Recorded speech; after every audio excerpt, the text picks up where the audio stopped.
We are live. Okay. All right, we're going to bring the Wednesday, January 20th, 2021 Board of Ed meeting to regular session. Please silence your electronic devices, and we will stand for the Pledge of Allegiance. You guys all stay on mute, and Brian and I will say it. Oh, Bill's going to talk to us. I pledge allegiance to the flag of the United States of America and to the republic for which it stands, one nation, under God, indivisible, with liberty and justice for all. Great job, thank you. Additions and deletions to agenda since Friday mailing.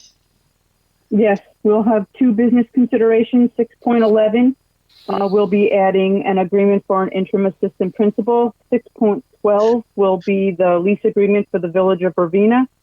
Two personnel considerations. 7.6 will be the addition of BOCES substitute teachers, and 7.7 will be the resignation of a teaching assistant. Thank you. Can I get a motion for the additions? Mr. McFerrin, a second.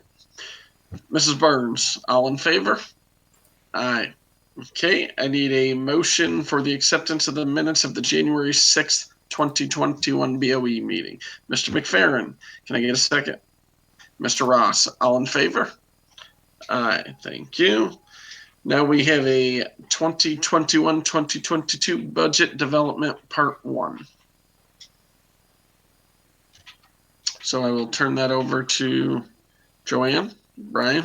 I'm thinking it's me. I'm not 100% sure. Ryan, are you okay for me to share my screen, or are you going to share a screen? Okay, I'll go ahead.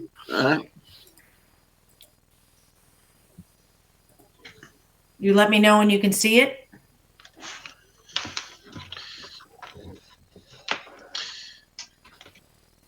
We can see it. We're good. Okay. Again, this is going to be a brief overview. Dr. Bailey will jump in as we go through this, but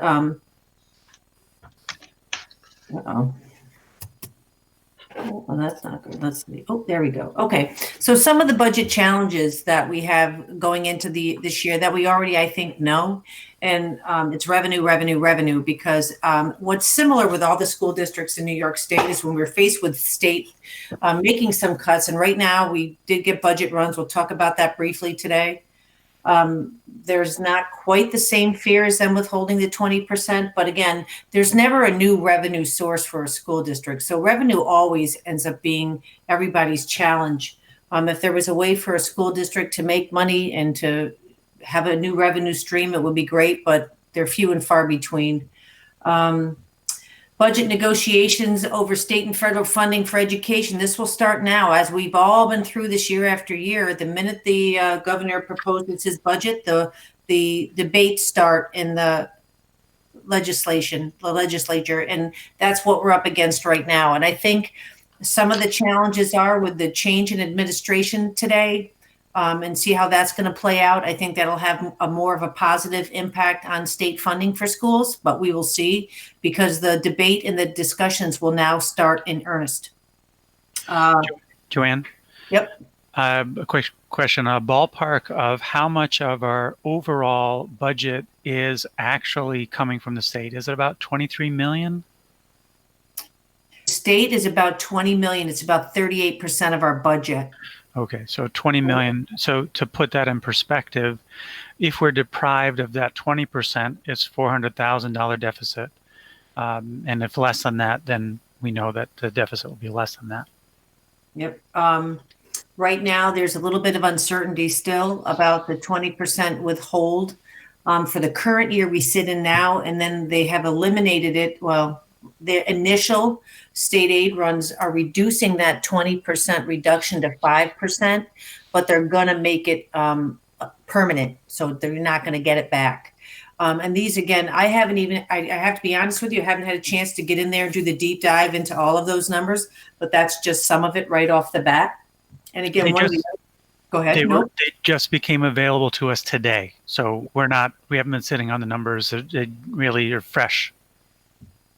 I think one of the other challenges we'll be facing is that our largest negotiating unit is their contract expires this June, so we'll be negotiating with them. Obviously, you always make some assumptions. We don't know how that'll play out as we enter into negotiations. And then the overall uncertainty on the impact of the COVID-19, the vaccine, and any new strains that develop, on what that will have, impact that'll have on our school district today and in the future years. Some of the unknowns, and again, we don't know what school is going to look like right now. We hope in September that we're back to our typical regular in-person instruction, normal class sizes, increased bus ridership. We want to be able to get our kids in school. And I think what we all feel is that it's important for our children to be in school. So that's one of the things we really hope for. We don't know the educational program. Will it be all in person? Will there still be a level of remote? Will it be a blend of both? I don't think the decisions have been made on that. I think that could be part of the discussions that come out over the next several months. And enrollment, the enrollment study that I shared with you indicates that there'll be a lower class size next year, lower than what we had a thought in the previous enrollment study. And Mr. Zotner feels that that's directly related to the COVID-19, and this could impact enrollment for a few years until people are comfortable bringing their kids back, if they in fact are withholding them due to fears. And again, we all know that there is a projected state revenue shortfall, and depending on who you listen to and what you're paying attention to, it's somewhere between 8 and 15 billion. And it will have an impact on schools. We will be, I believe, right down to the wire with the state aid discussions and the state budget. So there'll be nothing new there. We have to approve our budget in May. So, and I want to give you an idea of what the tax cap calculation at a first glance is right now. And we do have some of the information for our tax cap calculation. So preliminary first review with what we know is a 1.73% increase if we took the information we have today. And that represents 452,000 of additional tax dollars. Now, we'll give different scenarios as we go through the budget, but right now what we know, the maximum calculation, which means the most we could increase our levy, is 1.73%, anyway from 0 to 1.73. We have that option as a governing body. Some of the information that we don't have yet is some of the pilot information. We've entered into a couple of different pilots over the last year, and they're the Coeymans recycling. We're just making sure we have those hammered out and what the financial impact on those are. They play a role in the tax cap. We are assuming right now, based on interest rates, projections, and recommendation for our financial advisor, that we continue with a ban for another year, which is, again, that annual short-term borrowing for our capital project, with hopes that we will bond it at the end of next year. Phase 3 will be done, and it'll be a buttoned up deal. So that allows for a bond anticipation note. Again, these are assumptions right now. I want to be clear on that. We are waiting on the BOCES exclusion. If you remember correctly, last year, that was new to the tax cap calculation. Every school district, component districts have to pay a portion of what do I want to say, brick and mortar build on the BOCES side of thing, their administrative costs. They're somewhat like our capital expenses. So we are allowed to use those in the exclusion, but we have to take away the aid that we get in the BOCES. So for RCS, that was a minuscule, very small amount. But again, they have to give us that amount, and we will have that as of, they have a deadline of February 1st. So we don't have that yet. I don't really expect it to be any significant change to the preliminary 1.73. And I want to remind people that the tax levy increase in the year that we're sitting in right now was 0. We did not levy an additional tax going into the current year we sit in. Now, keep in mind that the town of Coeymans did a reassessment. So some homeowners, while the tax dollars didn't go up, their individual tax bill might have gone up because of assessment changes on their bills. But again, this year was 0, and the year before that was 2.75 when the limit was in upwards of 5. The tax levy growth factor, which is the CPI, which means the consumer price index, or the inflation rate, is 1.23. Remember, they issue that in January every year. It's either going to be 2% or CPI, whichever is less. This happens to be the lowest increase since 1617. And to give you an idea, last year was 1.81. There is NISBA, and they're trying to argue that school districts should be at a flat 2%. So we don't have these fluctuations and we know what we can deal with. But right now, I will tell you it's 1.23, and that is not going to change. I don't know if Dr. Bailey, you want to add anything? I just wanted to do a quick review of difference between tax levy and tax rate for a homeowner. So tax levy means that we can raise, I think Joanne had $452,000. If we, for instance, had construction of 100 new houses that were worth $200,000 each, they would be adding to our overall taxable amount. So even if we preliminarily raise the tax levy by 1.73, it is not necessarily representative of the taxation on the homeowners.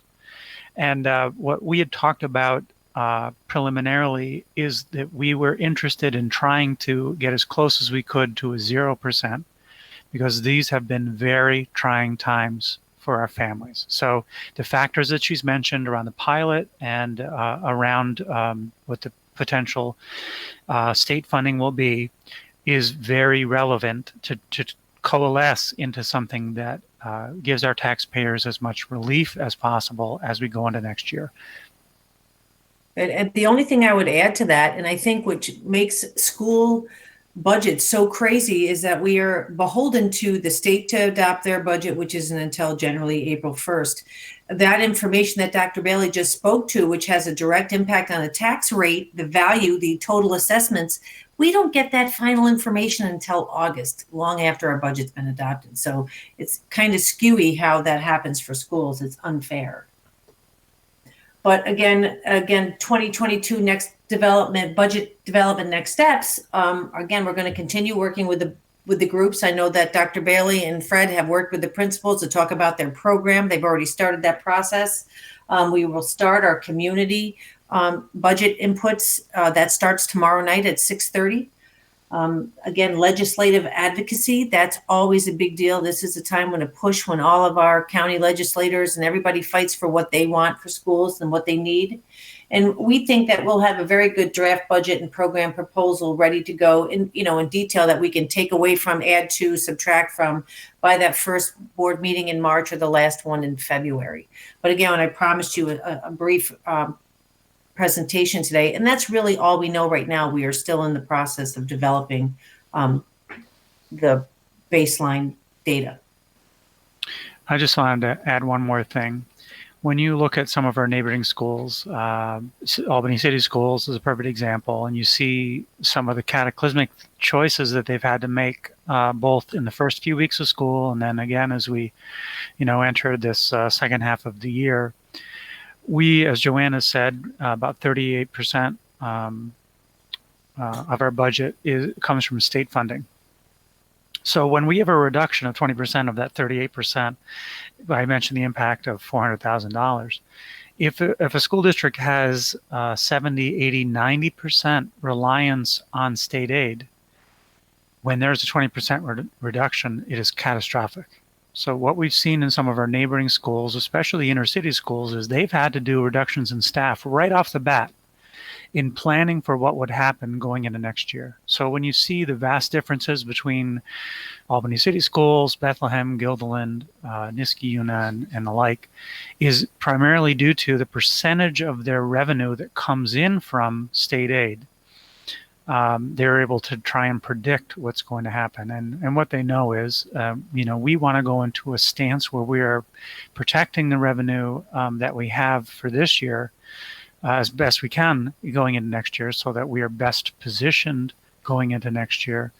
Some of our neighboring districts have had to perpetrate mid-year cuts in order to ensure they are able to do the same. So we're very fortunate that with good financial planning, we're in a position where we're not cutting, we're not reducing right now in order to prepare for next year. But this is a very difficult climate for schools to be able to deliver a program in the way that they have expected to do so in prior years. So the news that you're watching, you see that's going on in neighboring districts, that gives a little bit more definition as to why you're seeing that. And again, I think it just has to follow that up with, we go through fund balance discussions every single year. And I think we know now that where we begin the year on July 1st, depending on what your expenditures are, if your expenditures are less than your revenue, it'll have a positive impact on your fund balance. If your expenditures are higher than your revenue, it has a negative. Right now, we have a high fund balance. And we've used that. And if we have a hit to fund balance, well, I think we're in a financial state that it's not going to cripple us like it has done some of our neighboring districts. It allows us to weather a storm. So we have to plan and be careful how we use that fund balance. Mm-hmm. Did you hear that? Sorry. It's good to hear the voice of children, in all honesty. Oh, he's 57, so.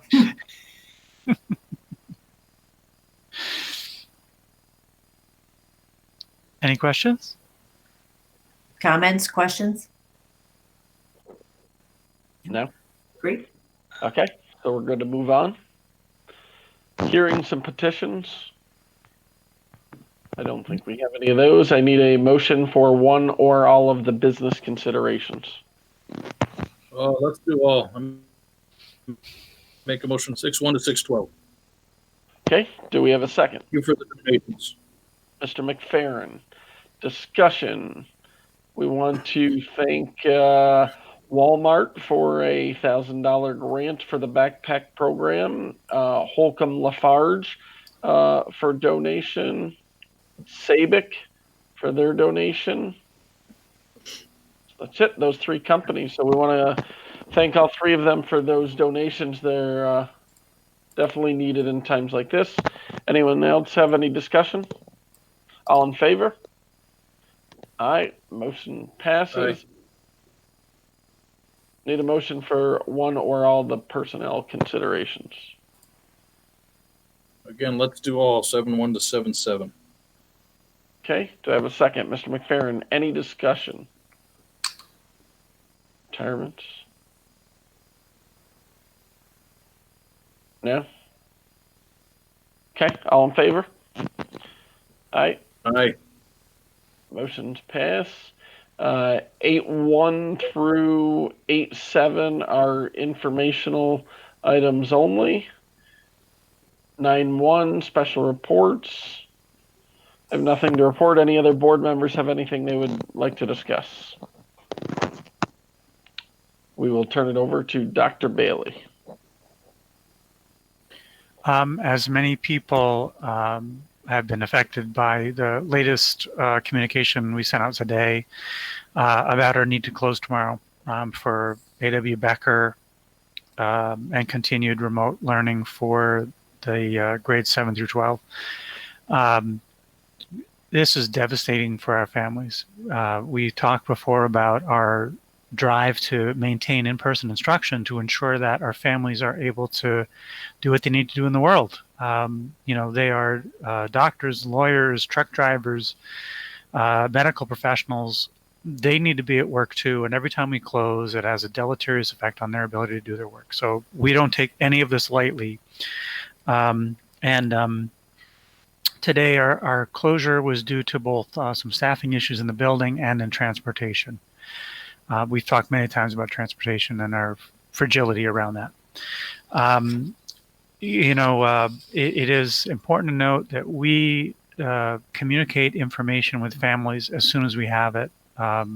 We found out during the afternoon today that we had staff members who will be placed in quarantine. And just as a reminder, people are placed in quarantine if they're COVID positive or if they've been in contact for 15 minutes or more with someone who's COVID positive. So that spreads the net pretty broadly. So when we find out we have staff members that are caught within that net, we try and react accordingly. And we know that we unfortunately will not be able to transport both our elementary schools over the next few days. When people are placed in quarantine, they're also placed in quarantine with a timeline. We know specifically when people are placed in it and when they're allowed to leave quarantine as long as they are asymptomatic. So it gives us a pretty good indication of how long we need to prepare for. So when we send out an indication that we're going to be remote for any span of time, it is because we know we will not have the staff to do what we need to do. We've had a lot of questions about what does it mean when we say staff shortage. It just means we don't have the staff to supervise or to pick up and deliver our children to and from school. That's the basis of it. In all of that, I want to ensure you that we are considering every possible potentiality of how we get more kids into school full time. That may mean changing who can come when. It may mean not every student can come, but we can get a smaller cohort of students to come. It may alter start and end times. There's a lot of possibilities out there. We are considering all of them because our goal is to have all students UPK-12 in school all the time. So it's frustrating. We accept all frustrations from people. This is a catastrophic thing when you know that you all of a sudden have to find coverage, childcare for your 5-year-old, your 7-year-old, your 10-year-old. We very well understand what people are confronted with about it. So we sent notification out about 3 o'clock today, about tomorrow and Friday. And of course, we've planned out the next 4 school days, and we promised that we would let people know on Monday of next week what's going to happen next so they have some time to plan. When we can do it, we're going to give people time. Brian, when we're sending out these emails, are we also communicating, like posting these things on the website? I don't know if we're still making robocalls, but do we have all the communication so people know where to find it, or can they still call school if they had to find out this information? When we have a school closure, we do so through email, phone call, and on our website. We do it all at once to ensure that people have gotten the communication they need. We've also been using the new app that we have at our disposal to be able to do push notifications when it's appropriate. Okay, that's good. I guess, does it seem like we have a lot or less complaints than we used to as far as getting the communication out there? You know, what it really comes down to is timing. We mentioned 2 weeks ago we had to close the elementary schools at 7 p.m. on a Sunday. That was devastating for people to have to figure out how to make that work. And then in the following week, we did it. I think we were able to do it by Friday beforehand to give them a lot more time. So it isn't about the method as much as the timing, I think, that people, they just, as soon as possible so they can get the things in place they need to get in place. The 2 before and after school programs have been very gracious in offering help in this. I know it's expense for families, but they quickly adapted. The last time we had some closures, Joanne worked with them to ask them to open all day, and they creatively figured out a way to do that. So for those families who already participate in before and after school programs, they're able to do that, and they have room for additional families if needed, and we've shared that information through our communication with them.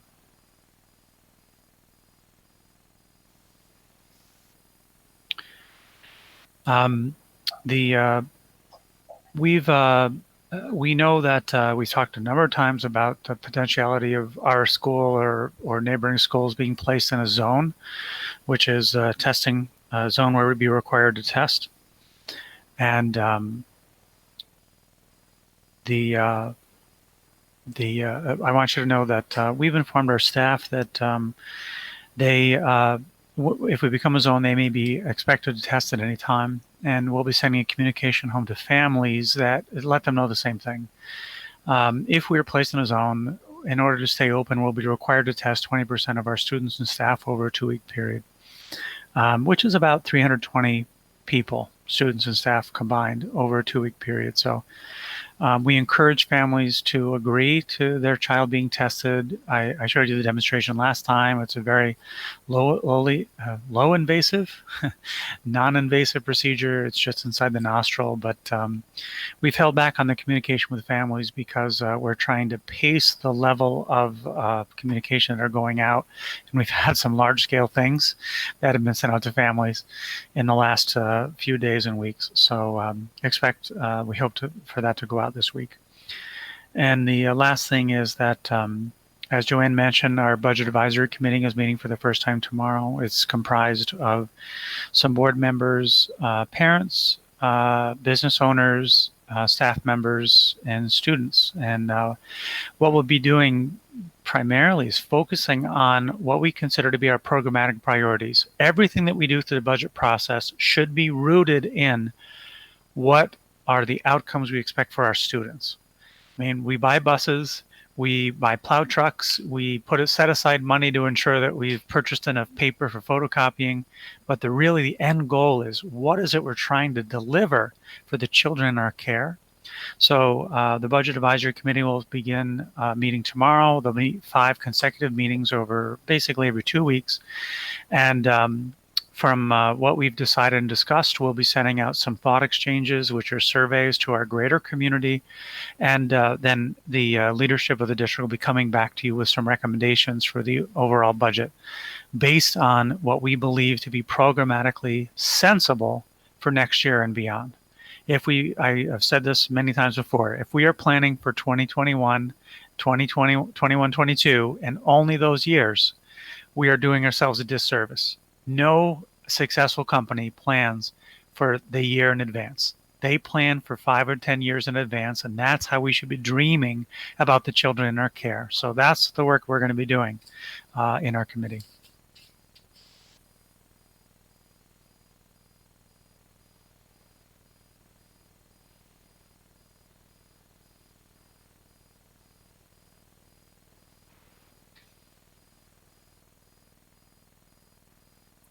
You're muted, Teddy. It's the best stuff you had. We'll turn it over to Mr. Engelhardt, I guess, if we're good. Good evening, everyone. I just wanted to let you know that even though our January regents were canceled, we have not been given any notification that 3 through 8 testing will be canceled. So because of that, this past Tuesday, not yesterday, the Tuesday before, any of our 3 through 8 students who are in person jumped on the platform for New York State testing just to check out their capacity and also our capacity. We're in a little bit of a better place than we were a couple of years ago when we started computer-based testing, obviously because all of our kids have computers. So, but they had to work through some nuances, mostly on their end. So if that changes at all, which there's whispers that it might, I will definitely let families know of any updates. Still no whispers around summer regions either, so I will let folks know about that, but there's whispers as well. For those of you who know or who have worked with me, we've been trying to work on getting a seal of biliteracy, it's called. It's through New York State Education. It's a recognition for students who are proficient in more than one language, and they actually receive a seal of biliteracy. It's a huge recognition, not only for the student, but it goes far with a possible future employment. It helps our index around career and civic readiness. And I'm happy to say that Ms. Barbarino, our ENL teacher, kind of just took charge of that, and we were approved by New York State just this past week for our seal of biliteracy. So we're looking forward to doing some of that work with our students in the future as well. Just an FYI, we have been meeting for almost a year and a half now, and I haven't brought up a lot, but we're getting close to the finish line around a new revised code of conduct. And I just want to let you know that that's coming. We'll do some sort of presentation. All of the policies that we have, or many of the policies that we've been working on, will be incorporated in that. And I just want to let you kind of know that that's coming. I'm hoping that we'll be impressed with that work. The STEAM team, which had a lot of, I don't want to use a pun, but it had a lot of steam. around it last year, but dad joke. Jeez. We haven't been able to really meet this year, and it was really great. We were actually going off campus to meet a lot of community partners, and when COVID hit, we just had to put kind of a stop to that. So we had worked to do a virtual field trip with the Troy Center of Gravity. If you haven't checked that out, please do. It's a community-based makerspace, and they brought us through their space, and it just was. It was great to see the creativity and innovation that we started thinking about. How could we bring that back to our campus and do some more hands-on inquiry-based type of work? So please check that out. We are also doing, I'm going to show the book. I inadvertently asked Mr. McFerrin to join our online book study, connecting with students online. It was supposed to be for Mrs. McFerrin, the invite, but he can still join if he wants. I can send you a book if you want. But we have over 25 teachers who are joining that weekly. So it's great to discuss best practice with students, and the invite's out there, Bill, if you would like to come still. And then check our website. As I mentioned last time, lots of great things on there. There's some news around one of our students, Miss Ashley Cross, who was accepted to the University of Chicago. So congratulations to her. And Mr. Chris Rarick, who is at one of our CTE programs. There's an article on for him, and he is probably going to make more at 18 than I did when I was 18. So he's doing a lot of great work. So congratulations to him as well. And I'll stop there for tonight. Great. Thank you. We will turn it over to Mrs. Moran. And part of their board packet this month, or this meeting, you got some information. I gave just narrative forms on transportation, O&M, and cafeteria. And what I thought I would do is just take a moment and highlight some of just the cafeteria fund. We haven't heard much from Mr. Porter this year. He's been trying hard to get meals organized, whether they're going out in a brown bag, whether they are being picked up at one of the several locations in the district, or being served in classrooms this year. It's been quite a challenge, but I will tell you that that department in all 4 buildings steps up every time. They are, I don't know how Doug does it, but he gets them all to smile, to do everything they need to do, whether they're coming in on a Sunday night or 4 o'clock on a Monday morning, to make sure that we have meals out for kids in whatever manner we're providing them. I thought maybe I'll share a screen. It'll take me just a second, and I'll just show you some of the numbers so you have an idea. Give me 1 second. And hopefully you'll be able to see it. Please tell me if you can. It's just a spreadsheet. Yep, we can see it. Everybody got it? I just wanted to give you an idea of where they are. And Doug and I are going to go through this. We're going to break it down by building the next time. I've asked my directors to give me an update on a monthly basis. I'll share it with the board on the second board meeting of the month. We'll work on our format so it's a little, it meshes a little bit better. But again, to give you an idea, right now for lunch counts through December, we know we've sold 28,000 lunches at a reimbursement rate of $3.58. And again, it's an extra 6 cents for the state portion. Again, breakfast counts are at 29,190. Now, one of the things that Mr. Porter says that is unbelievably different while we're doing this in the classroom, and with all of his heart, he wants to continue to do that in the future, because his breakfast numbers have gone through the roof. Because the kids are in the classroom and breakfast is coming to them and they are taking advantage of it. And those are all good things. It's good that the kids are eating. It's good that we get reimbursed and the whole bit. Logistically, we'll have to talk about all those things when we go back to school in September. But he's like, I want to keep it in the classroom. Kids are eating. And it's a great thing. So and I'll compare that. I'll do a comparison next month of where we are per month now as opposed to last year for both breakfast and lunches. But it gives you an idea. As I scroll down a little bit further, we make some projections based on what we think we're going to sell. Again, January, February, March. March is always a big month in all the schools because we don't have any days off in March. Very rarely do we have any time off. It's 4 full straight weeks or better. And so we're looking at, $255,000 in revenue, $135,000 in breakfast revenue and counts if we realize all of that. Joanne, we get reimbursed for all of that? Yes. Yep. And again, we are not in a community school where we are poor throughout our whole district. Everybody can go for free. You know, everybody's free. But right now, what makes it different is this year, everybody is free because yep, the National School Lunch Program has decided they've allowed us to do all the schools to stay free. So all of our population, is getting a free breakfast and lunch every day. And that is right now forecasted to stay through the year. The only thing that could change that would be if the federal government were to say, hey, look it, we ran out of money. We can't do it, but we don't anticipate that. So again, there's so many restrictions around the school lunches, when you can serve them, where they can go. They have to eat in a group setting in a cafeteria. All of those have been waived for this year, which is great, which has allowed us to really send meals home. An adult can pick them up. Then giving us leeway on offer versus serve. It used to be that when a child walked through the line, they have to have certain components on their tray and they could pick and choose as a student. They've eliminated some of that. So we can just fill a brown bag, send it home. It has all the components. It's a nutritious, healthy meal, and we get the full reimbursement on it. So Doug's group, really, he is great. He always has such an upbeat attitude, and so does his staff. They have done unbelievable work since this pandemic has started. And I just wanted to take a moment and say what a great job they've done.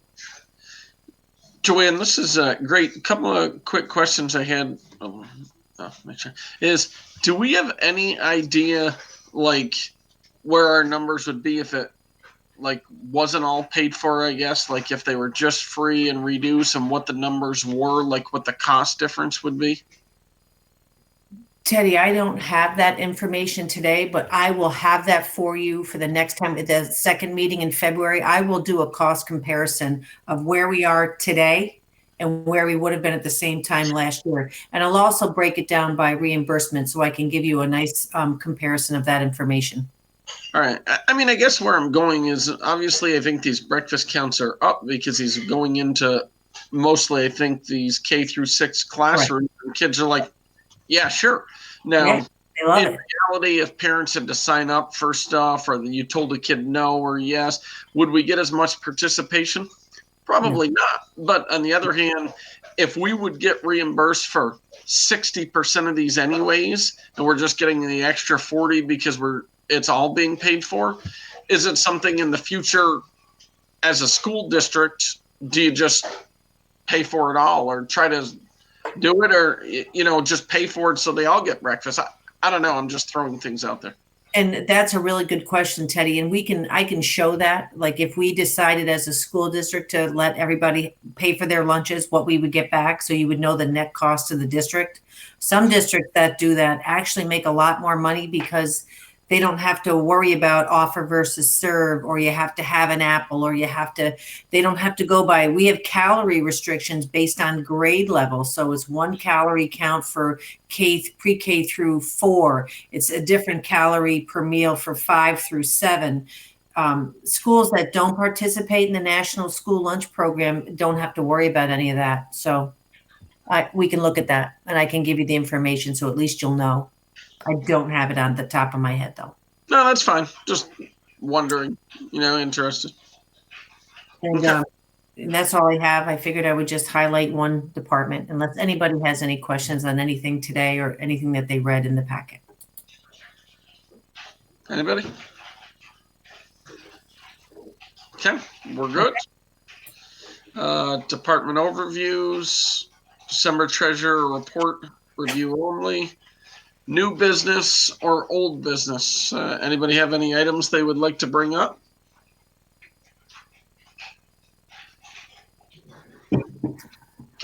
Hey, I'll bring something up in this old business where it says guidance department electives instead of study halls.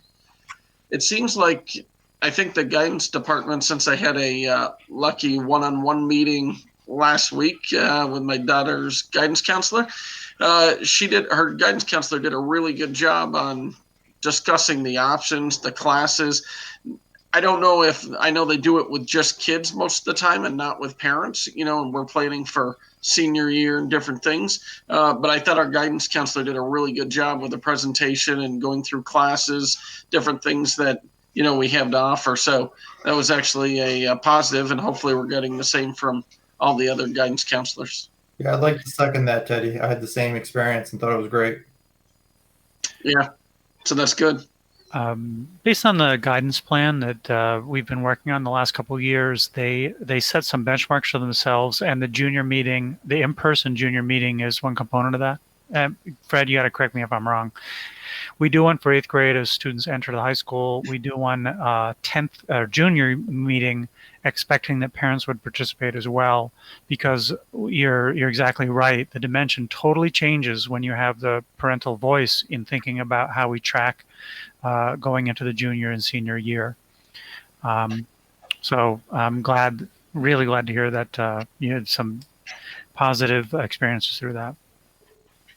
And I think after our board conversation around electives, they've been really diligent in trying to make sure, and even going into, thinking about programming, even our CCSs have been strategically thinking about electives and trying to get more promotion for those as well. So, Hey, Fred, now that we're getting them to, communicate about electives and it sounds like people are choosing them, do you think that we can run some numbers this spring to ensure that we don't have to drop anything over the summer?